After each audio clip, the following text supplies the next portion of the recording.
All right, we're back. We got our drinks, and we're ready to go. Justin, you want to kick us off? Yeah, well, let's. The film actually hasn't come out at the time we're recording this session, so we want to take a moment to talk to Paul and Joe about some of their favorite scenes that they worked on in the film. So, let's start with you, Joe. You're the director. This is your vision. You brought it to life. What's your favorite scene you've worked on so far? Well, before I start, I do want to mention it was John Mark, my friend. He was the writer of the film. Okay. I'm sure the audience has already seen that at this point. But I sort of took the script and the story that he had and made it into a revised version of what it is. We sort of worked together on it.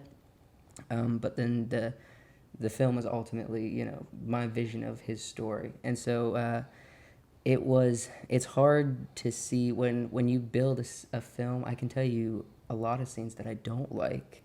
Oh, but that's just because I keep, Don't be so negative. Come on. When I watch them over and over again, it's never really the actors. It's never really that. It's just sort of the perspective. You know what I mean? It's just a repetition thing of that. I will say that one of the scenes that I really like is the last scene. It's scene 15 where Sam dies.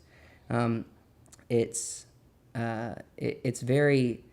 There's something very raw about it, and there's something that's very emotional. That, like, in it, really all you hear is just the wind blowing, and he looks over and he sees the monster in the distance. He sees, like, this image that represents death off to the side of him, and he looks back at himself, and you can just see in his body and his face that he's about to die, and he just sort of turns to the side and talks to himself a little bit. And he's trying to keep moving until he eventually just passes out. And then he, in the moment before he is about to die, he's visited by Andrew, who he had left for dead earlier. And the strife in his soul of his betrayal and whatnot of Andrew is sort of dealt with towards the end of the film. And then the very last bit, I left it open a little bit. And obviously the audience knows what I'm talking about, but the way that it's edited at the very end, it gives a very questioning ending, I guess. It comes to a resolution, but it's kind of mysterious. It kind of follows the same pattern that the entire film has, where you're left with the wonderment of mystery and what exactly did this represent? There's a lot of symbolism I tried to put in the film. So I really enjoyed the very last scene 15, when he dies. So, wow. Yeah. What about you, Paul? When I died, actually. Yeah. Oh, no. There's a lot of death. There's a lot of death. And I got to recite the poem. And just the angle of the camera and I just started crying. I wasn't faking that. That was actually happening. Wow. It was a pretty touching scene. It pulled out a lot out of me. I enjoyed doing it. You know what I mean? Obviously, I'm much older than the rest of you. So I've seen people die and family members lost and all that, and so that's what my motivation was. Like, really? Yeah, because like I was in my head I was reciting that poem to my dad. So, wow. And that's what moved me, to tears, literally. Yeah. But I enjoyed doing that scene. I think the best out of all of them. Yeah, it's a very touching scene. Trying to do that emotional side. Yeah. Yeah. It seems like every time I got into cast in a stage show, I'm always the bad guy. Really? Oh yeah. I can't imagine why that is. I have no idea. But like we did Diary of Anne Frank. I don't know if you're familiar with that show at all. I'm the Nazi.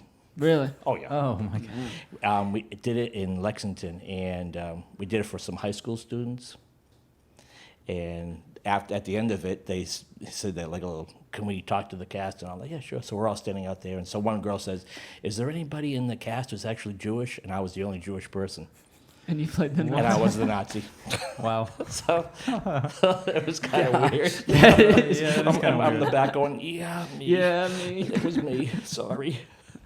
But I guess, I don't know why. I always get the bad guy. Always.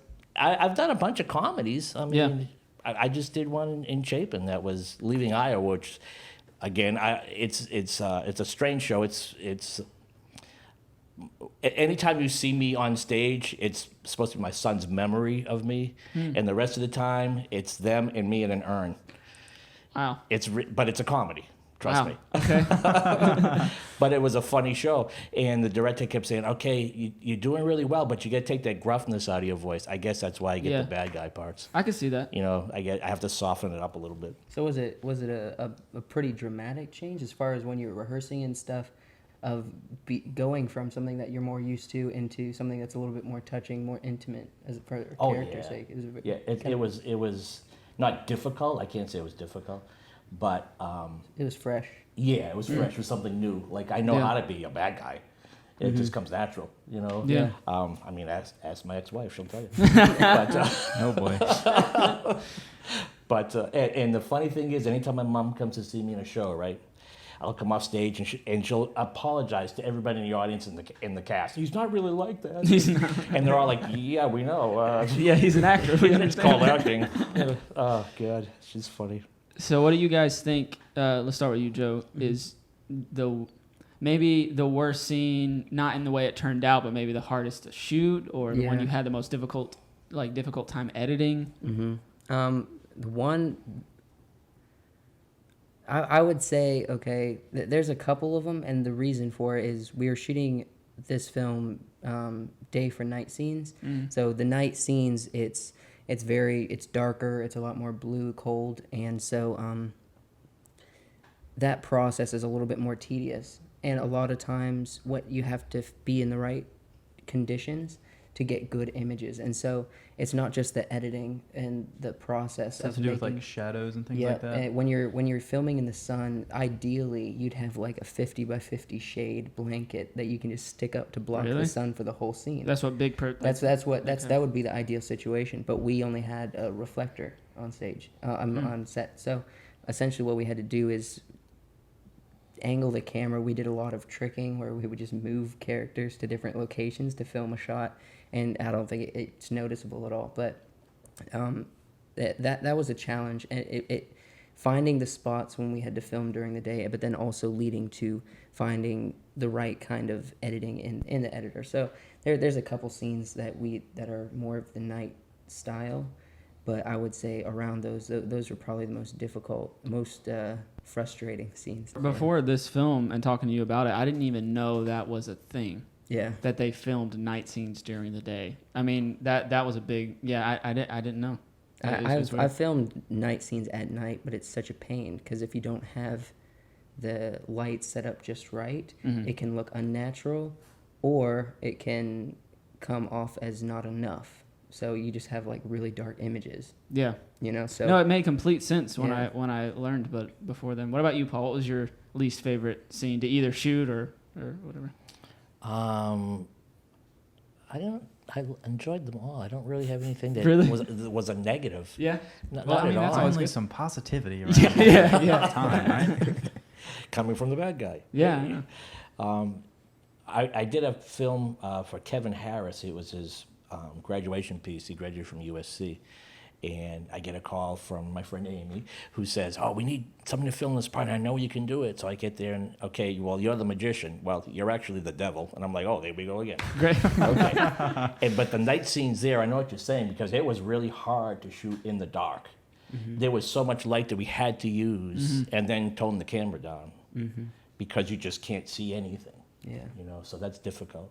I have a question for you. absolutely. The film is not shot in order. In sequence, yeah. Right, in sequence. Now, when you edit, do you have to edit in sequence, or do you do it the same way that we shot it? Well, most of the time I edit scene by scene, whichever one I feel like I want to do next. Oh, okay. And then the final product, because you can have multiple projects open. You have multiple timelines that you're editing on. So I usually take it scene by scene, and then I'll either render it out as a really high quality image, and then put them all on one timeline to make a final product, or I'll do it in different timelines and add all the timelines together, which becomes one final product. So there's a couple different ways you do it. If you do movie editing, you understand it a little bit more. You lost me. Yeah, but That's why I'm on this side. Yeah, most of the time I usually take it scene by scene and then plug it all in and do the music and the sound effects. It just helps because sometimes if we're filming out of order, then I'll start editing during production when I have free time. That makes sense. I'll edit what we just did, and actually it's out of order.